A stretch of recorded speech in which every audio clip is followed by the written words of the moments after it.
이 본문의 말씀은 사도 베드로가 샤론이라고 하는 그런 지역을 두 번째 순방했을 때 일어났던 그런 일들입니다. 장소는 욥바라고 하는 곳이고 주인공은 다비다입니다. 욥바에 다비다라고 하는 여제자가 있으니 그 이름을 번역하면 도르가라. 선행과 구제하는 일이 심히 많더니 그렇게 말하는데, 다비다는 시브리식 이름이고 도르가라고 하는 이름은 헬라식의 이름입니다.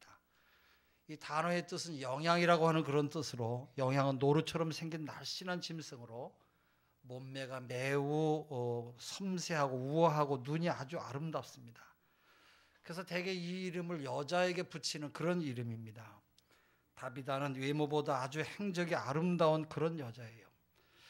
본문에는 다비다에서 두 가지의 특징적인 그런 언급을 하고 있는데, 그 하나는 여제자라고 하는 그런 칭호예요. 우리 교인들을 가리키는 칭호가 많습니다. 교인, 성도, 신자, 그리스도인 등등. 교인이라고 하는 칭호는 교회에 속한 사람, 교회에 다니는 사람, 이 성도의 그 정도, 교회 다니는 사람 정도의 칭호입니다. 신자라고 하는 칭호는 믿는 사람이라는 거예요. 성도라고 하는 것은 바로 거룩한 추종자라고 하는 그런 뜻이에요. 바로 천국 시민을 가리키고 세상과 구별된 하나님의 뜻을 따라 살아가려고 하는 성별된 사람을 성도라고 말합니다. 또 제자라고 하는 호칭은 스승을 따르는 사람이라는 뜻이죠. 예수님의 사상과 삶을 가장 충실하게 따라가려고 애쓰는 사람이 바로 제자입니다. 여기 나오는 이 다비다라고 하는 여자는 여자로서 제자라고 하는 그런 칭호를 받았어요.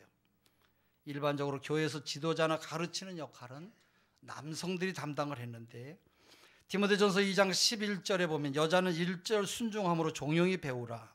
여자의 가르치는 것과 남자를 주관하는 것을 허락지 아니하노니 오직 종용할지니라. 그러나 여성으로서 제자는 많이 있었어요. 예수님께서 십자가를 지실 때 십자가까지 가장 가까이 따라가서 예수님 십자가에서 그 피 흘리는 고통의 현장을 보며 함께 괴로워했던 사람이 여성들이에요. 또 부활하신 주님의 무덤에 가장 먼저 달려간 것도 여자이고, 또 예수님의 부활을 가장 먼저 본 사람들도 여성이에요. 오늘날 교회의 절대 다수가 바로 여자 성도들이 많이 있습니다. 아마도 이 다비다와 같은 그런 여성에서부터 최초의 여자 집사가 세워지지 않았나 그런 생각이 듭니다. 또 하나는 이 다비다의 선행과 구제가 오늘 본문에 나오고 있어요. 성경에 선행과 구제하는 일이 심히 많더니 그랬어요. 이 다비다는 남편과 일찍 사별한 그런 과부로 생각이 돼요.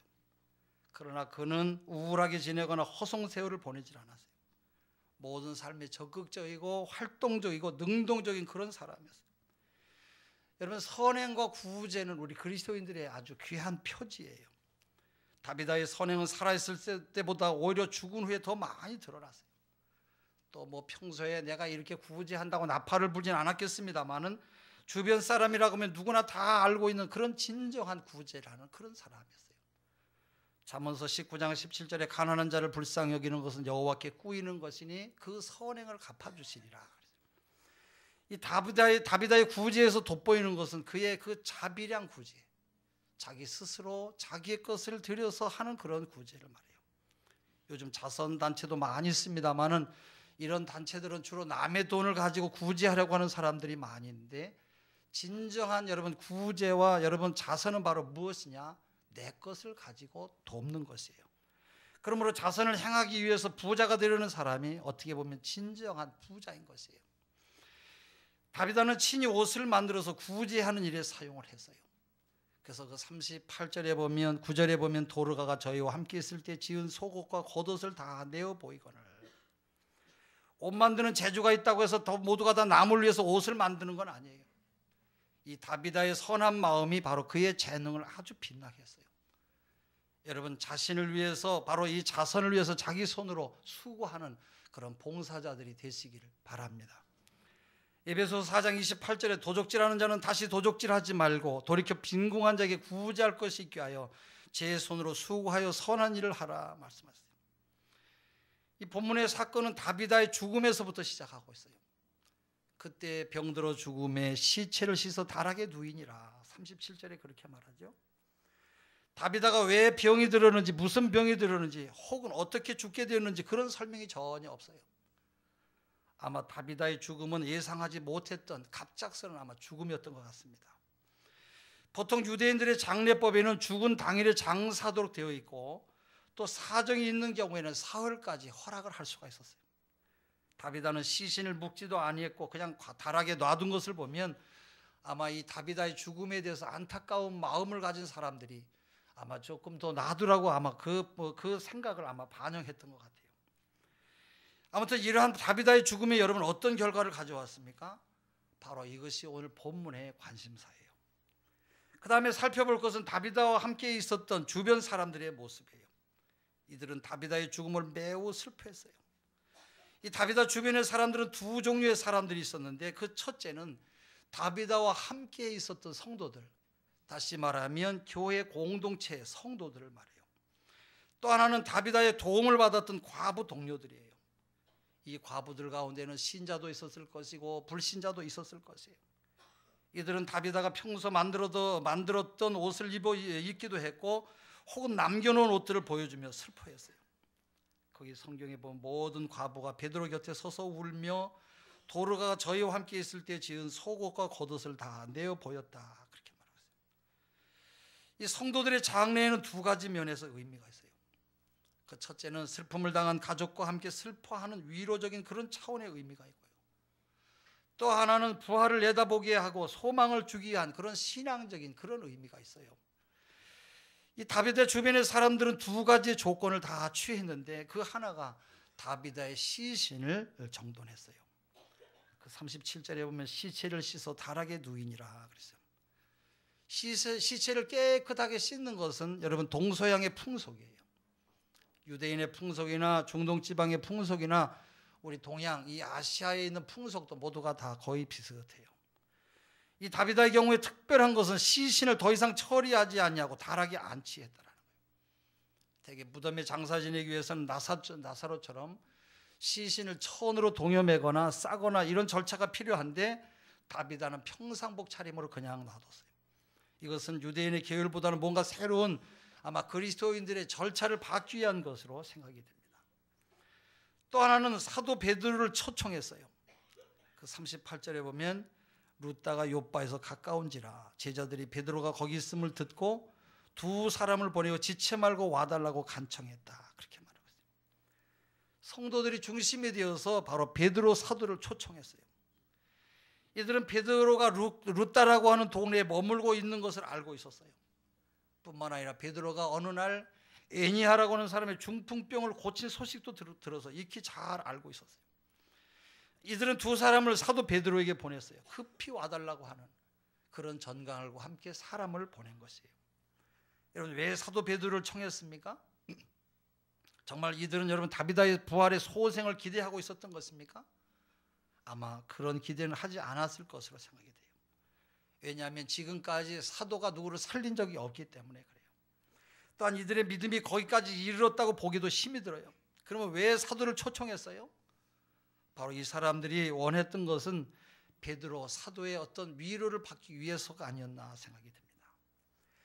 특별히 다비다와 같이 이렇게 착하고 선한 일에 열성적인 사람이 갑자기 죽었을 때 어떤 해석이 필요해요. 왜 하나님은 악하고 남에게 피해만 주는 사람은 살려두시고 왜 이렇게 이 사회에 꼭 필요한 사람은 데려가십니까? 하나님 왜 그러십니까?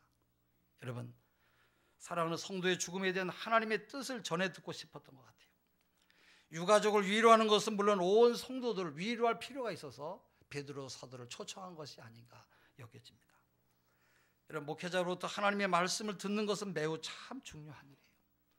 여러분의 삶 가운데 목사는 여러분 어떤 위치에 있습니까? 삶의 결정적인 순간마다 목사님이 여러분 곁에 계십니까?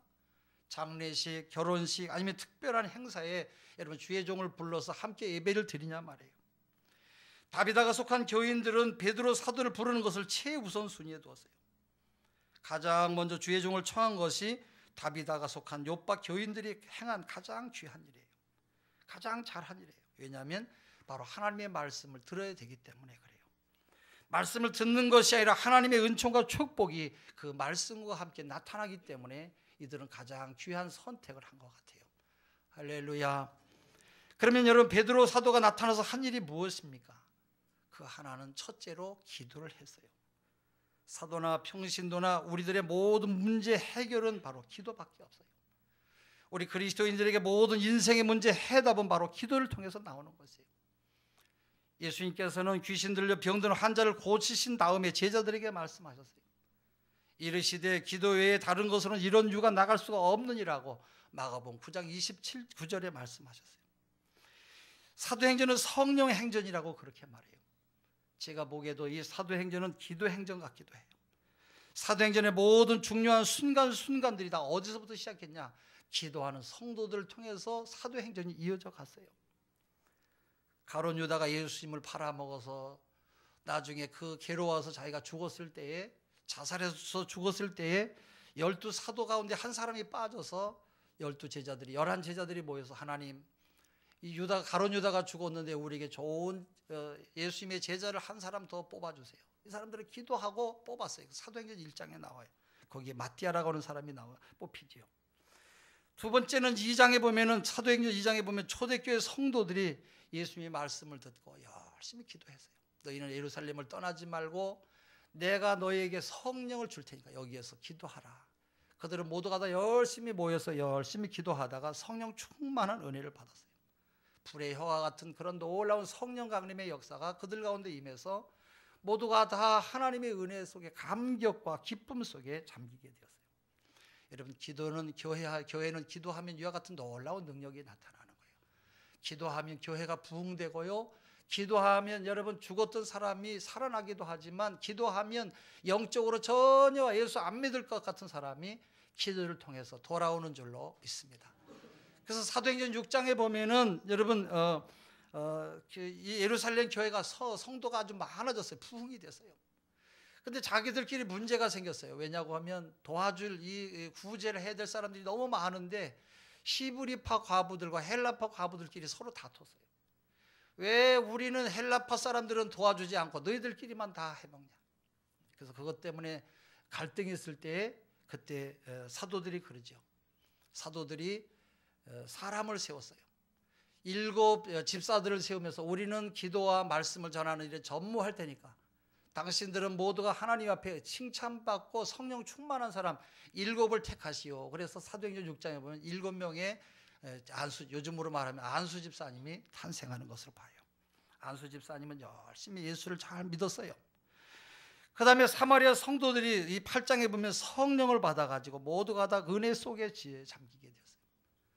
또 은혜를 받은 빌립은 에디오피아 내시 간다게를 가서 사마리아 해변에서 그를 구원해요. 사막에서 그를 복음을 전해가지고 에디오피아 내시 간다게가 돌아가서 자기네 그 나라에서 많은 사람들을 구원하는 그 놀라운 역사를 일으킨 것을 볼 수가 있어요. 어쨌든지 여러분, 이와 같은 놀라운 일들이 다 무엇 때문이냐? 기도를 통해서요. 그 다음에 사도행전 9장에 보면은 예수 믿는 사람들을 괴롭히고 죽이러 다니고 아주 고통스럽게 하는 그런 여러분 사울이라고 하는 바울이 있었지요. 그를 위해서 여러분 기독교들이 얼마나 기도를 많이 했겠어요. 하나님, 저 사울이라고 하는 사람이 우리를 날마다 죽이려고 쫓아다닙니다. 하나님, 아마 그런 내용은 없어요. 그러나 제가 볼 때는 사울은 바로 계속해서 그런 일에 아주 열심히 특심했던 사람이에요. 사도행전 9장에 보면 어느 날 사울이 그날도 다메섹으로 사람들이, 기독교인들이 도망갔다는 이야기를 듣고 이것들을 내가 쫓아가서 다 죽여야 되겠다. 그리고 쫓아가는 중인데 정오에 하늘에서 음성이 들렸어요. 사울아, 사울아, 네가 왜 나를 핍박하냐. 깜짝 놀랐어요. 사울은 하나님이 안 계신 줄 아는데 하늘에서 음성이 들려서 누구십니까? 그랬더니 나는 네가 핍박하는 예수다. 하늘을 보자마자 즉시 눈이 멀었어요. 나중에 에니야라고 하는 사람이 하나님이 사용하시는 귀한 선지자가 와서 그의 눈을 치료해 준 것을 볼 수가 있어요. 여러분, 이런 일들이 계속 사도행전 10장에 보면 고넬료라고 하는 사람, 이방의 백부장이고 군대 백부장이에요. 열심히 이 사람은 이방 사람인데도 불구하고, 로마 사람인데도 불구하고 예수 잘 믿었어요. 날마다 기도하고 구제하는 일을 심히 많이 했다, 그렇게 말하고 있어요. 고넬료에게 하나님께서 말씀하시죠. 요바에 베드로라고 하는 사람이 있는데 넌 그를 초청해서 가서 예배를 드려라. 그를 통해서 하나님의 말씀을 들어라. 그대로 고넬료는 바로 이 요바에 있는 베드로를 모셔다가 은혜를 받고 온 가족이 형제들 친구들까지 모두가 다 은혜를 받았다고 사도행전 10장에 말씀을 하고 있어요. 그때 여러분 그 기독교는 아주 상당한 위기 가운데 있었어요. 헤롯이라고 하는 이 못된 왕이 바로 많은 사람들을 전부 다 죽이기는 그렇고 예수를 잘 믿는 야고보 사도를 데리고 가서 칼로 참수시켜서 죽여버렸어요. 그 일로 인해서 예루살렘 교회가 난리가 났지요. 사람들이 다 피해서 도망가고, 왜냐하면 자기들 까딱하면 다 잡힐 것 같으니까. 그때 또 베드로 사도도 또 죽이려고 갖다 집어넣었어요. 그때 이 마가의 다락방에 있던 이 초대교회 성도들은 모두가 다 모여가지고 하나님, 또 이 야고보 사도가 죽었는데 또 베드로를 헤롯이 죽이려고 합니다. 살려주십시오. 하나님 앞에 간절히 기도했는데 베드로 사도가 그 사도행전 12장에 보면 그 감옥에 누워있는데 누가 깨워요. 누군가 그랬더니 일어나서 빨리 나오라 그래서 쫓아 뛰어나가다서 한참 가다 보니까 자기를 깨운 사람은 없어졌고 나중에서 깨달은 것이 천사가 나를 이곳까지 인도했구나. 할렐루야. 기도를 통해서 여러분 이런 놀라운 역사가 일어나기 시작해요. 하여튼 사도행전 28장까지 계속해서 그런 열심, 그런 여러분 그런 일들이 나와요. 또 사도행전 13장에 보면 최초로 세계 선교를 위해서 바나바와 바울이 이제 선교사로 파송이 되는데 그 사도행전 13장 1절부터 보면은 거기에도 그들이 그냥 보낸 게 아니에요. 금식하고 하나님 앞에 성령 충만한 사람, 하나님 복음을 위해서 일할 수 있는 사람을 우리에게 좀 우리에게 은혜를 주세요. 그래서 뽑은 사람이 바울과 바나바였어요. 이들이 최초로 복음을 들고 지금의 구브로, 옛날의 구브로, 지금은 키프로스라고 하는 그런 섬에 복음을 전하러 가게 되는 그런 역사가 나타나게 돼요. 뭐 그 외에도 또 여러분 사도 바울이 빌립보에 가서 복음을 전하다가 그 주인이, 돈 많은 주인이 귀신 들린 여자 하나를 데리고 귀신을 통해서 점을 쳐줬어요. 그래서 그 귀신을 통해서 점 쳐주는 사람에게 돈을 받았는데 사도 바울이 보니까 너무 기가 막혀요. 이런 악한 놈이 있나. 그래서 그 제자에게 들어있는 귀신을 내쫓았어요. 그랬더니 이 돈 많은 부자가 생각해 보니까 이제 이 사람을 통해서 돈을 벌 수가 없으니까 사도 바울과 실라를 갖다 관청에다 신고해가지고 감옥에 들어갔어요. 그러나 바울은 거기에 들어가서도 낙심하지 않았어요.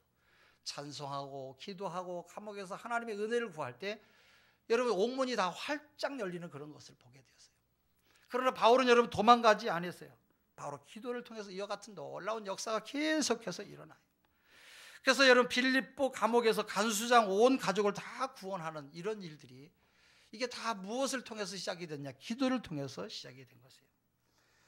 여러분 기도와 관련해서 오늘 본문에도 우리가 봐야 될 그런 부분이 있어요. 그래서 40절에 보면은요, 우리 같이 한번 볼까요? 40절입니다. 시작.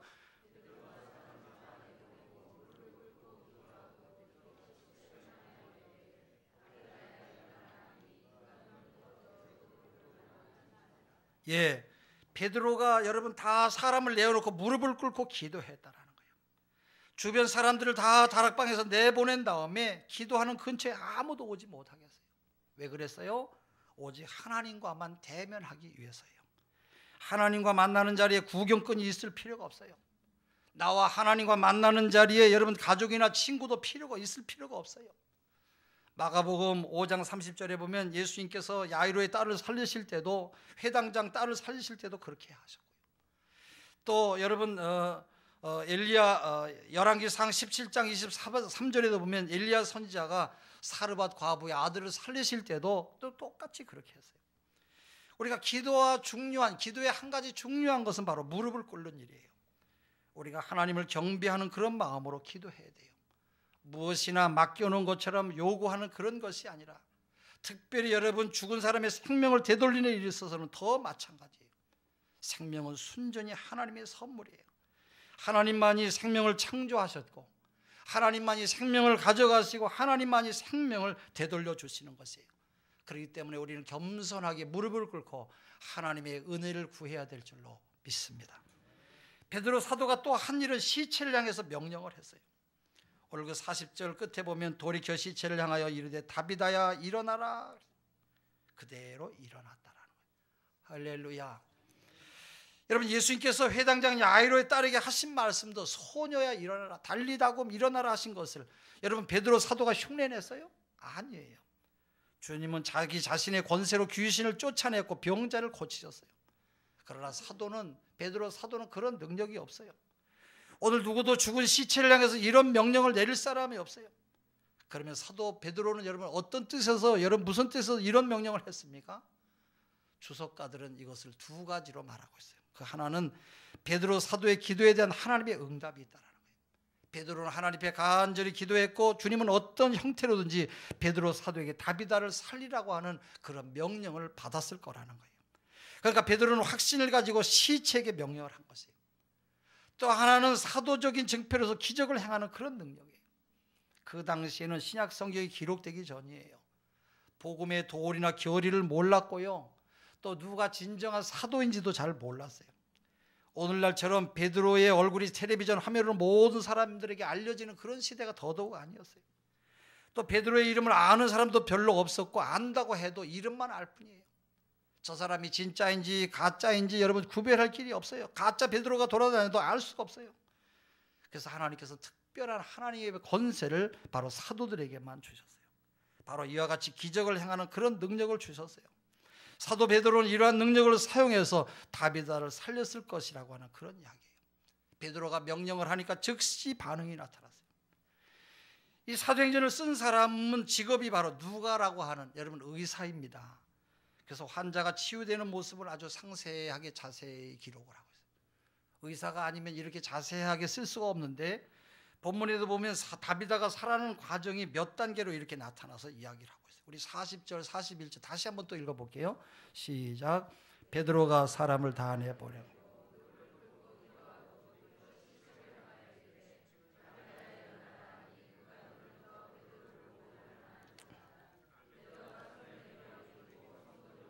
과부들을 불러들여 그가 살아난 것을 보이니, 예, 보면 첫째로 눈을 떴지요. 눈 뜬 다음에 베드로를 바라봤어요. 그 다음에 일어나 앉았어요. 그 다음에 베드로가 손을 내밀어서 그를 일으켰어요. 네 번째로 완전히 소생된 것을 확인한 다음에 사람들을 다 불러들여서 보게 했어요. 여러분, 요빠의 교인들, 이 다비다 주변에 예수 믿지 않는 불신자들까지 죽은 사람이 살아나는 것을 이들이 다 보았어요. 여러분, 이들 생애 이거는 금시초문의 일이에요. 예수님은 사망을 이기는 권세를 가지셨다. 예수님은 죽은 자를 살리셨다. 여러분, 이것이 가장 우리에게 중요한 복음인 것이에요. 사도행전 9장 34절에 보면 그때 베드로가 여러 지방을 다니다가 루다에 사는 성도들에게 내려갔더니 거기서 에니아라고 하는 사람을 만나며 그는 중풍병으로 누운 지 8년이 됐다고 말하고 있어요. 베드로가 에니아야, 예수 그리스도께서 너를 낫게 하시니 일어나 내 자리를 정돈하라. 그랬더니 곧 일어나니 루다에 사는 사람들이 다 그를 보고 주께로 돌아오더라. 그랬어요. 할렐루야. 에니아라고 하는 사람이 중풍병에서 일어나는 그런 장면이에요. 여러분, 에니아의 치유는 바로 예수 안에서 그가 죄에서 해방되는 모습을 봤어요. 예수님은 죄에서 우리를 풀어주시는 분이에요. 정죄와 심판과 형벌에서 벗어나게 하시는 분이 바로 예수님인 것이에요. 이제 이러한 죄에서 해방되는 단계에서 나가서 죽음을 이기는 그런 단계까지 이르게 했어요. 여러분, 예수님은 사망을 이기게 하시는 분이에요. 이것이 바로 복음을 믿는 최종적인 그런 결과예요. 오늘 우리 모두는 이런 사망을 이기는 그런 영적 권세를 갖고 있어요. 여러분, 부활의 능력이 우리 속에 다 있어요. 그렇기 때문에 여러분, 죽음에 매여서 여러분 종노릇 하지 마세요. 너무 죽음을 과도하게 여러분 두려워하지 마세요. 왜냐하면 우리 모두는 다 이미 죽음을 이긴 사람들이기 때문에 그래요. 생명의 주인이신 우리 주님이 우리에게 계시기 때문에 죽음을 이긴 사람처럼 담대하게 용기 있게 살아가시는 여러분 되시기를 바랍니다. 마지막으로 말씀드릴 것은 요빠의 복음이 전파된 일이에요. 요빠, 루다, 가이사라 지역은 그 당시 헬라 문화 속에 있는 도시들이에요. 혈통은 반유대인이요 종교는 이교적이에요. 땅은 유대 땅이지만 예루살렘과는 분위기가 아주 사뭇 달라요. 사도행전 초반에 복음이 예루살렘 온 유다 사마리아 땅끝까지 이르렀다고 그랬어요. 그 말씀처럼 복음이 예루살렘에서 절반인 유대인인 사마리아로 전파가 되었어요. 그리고 문화적으로 이교적인 요빠와 가이사라로 퍼져나가요. 말하자면 요빠는 이방으로 복음이 수출되는 그런 출발적인 항구가 된 것이에요. 그 42절 3절에 보면은 욥바에 대한 말씀이 자세하게 나오는데 한번 같이 마지막으로 읽겠습니다. 시작. 주를 믿더라.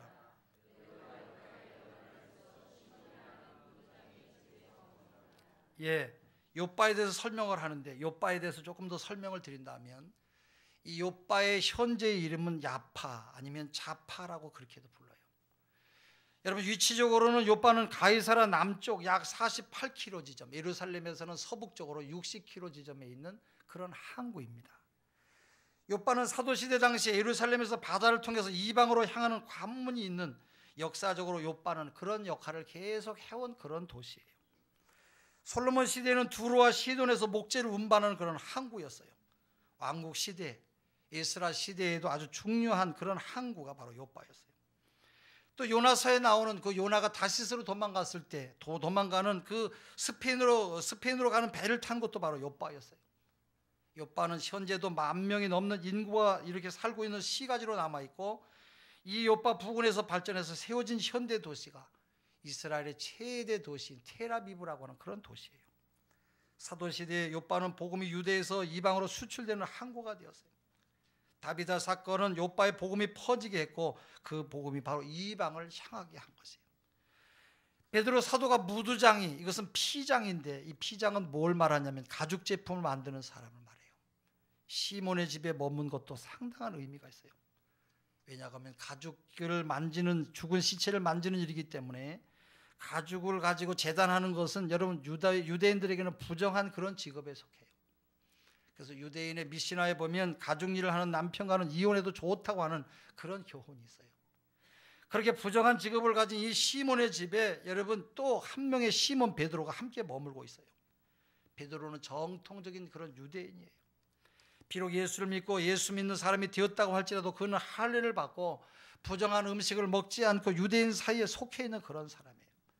그러한 베드로가 이제는 유대인이 부정하게 여기는 음식을 먹고 부정하게 여기는 사람과 함께 몸을 맞대고 함께 지금 생활을 하고 있어요. 이제 베드로도 그리스도 안에서 이방인의 장벽을 뛰어넘고 있다는 그런 뜻이에요. 또한 복음이 이방인을 향하고 있다는 뜻이기도 해요. 베드로는 유대인의 사도였습니다만 이방인에게 복음의 문을 연 것은 바로 이 베드로 사도예요. 우리가 그 사도행전 10장, 우리 다음 장에서 이방인 고넬료가 구원받는 장면이 나오는데, 에니야의 치료를 통해서 여러분 바로 구원받았던 것처럼 다비다의 소생을 통해서 하나님이 이루시려고 하는 그런 목표가 바로 무엇이냐? 이방인들을 구원하기 위한 그런 목표였어요. 오늘 하나님은 우리를 통해서도 이루시려고 하는 그런 목표가 똑같아요. 혹시 여러분 죽음에서 건지신 분들이 계십니까? 혹시 여러분 주님께서 왜 우리의 병을 고쳐주셨습니까? 왜 내게 기적을 베풀어 주셨습니까? 주님의 목표는 분명해요. 내게 나타난 기적을 통해서 영적 이방인인 우리의 가족들, 아직도 예수를 알지 못하는 가족들을 하나님께서 부르시기 위함인 것이에요. 오늘 내 주변에 있는 모든 이방인들이, 예수를 안 믿는 여러분 이교도 사람들이 나 때문에 구원받는 여러분이 통로가 될 수 있기를 바랍니다. 욥바와 같은 불신앙적이며 이교적인 내 주변의 모든 사람들이 주님을 알게 되는 이 구원의 역사가 여러분을 통해서 나타나기를 주의 이름으로 축원합니다. 기도하겠습니다. 하나님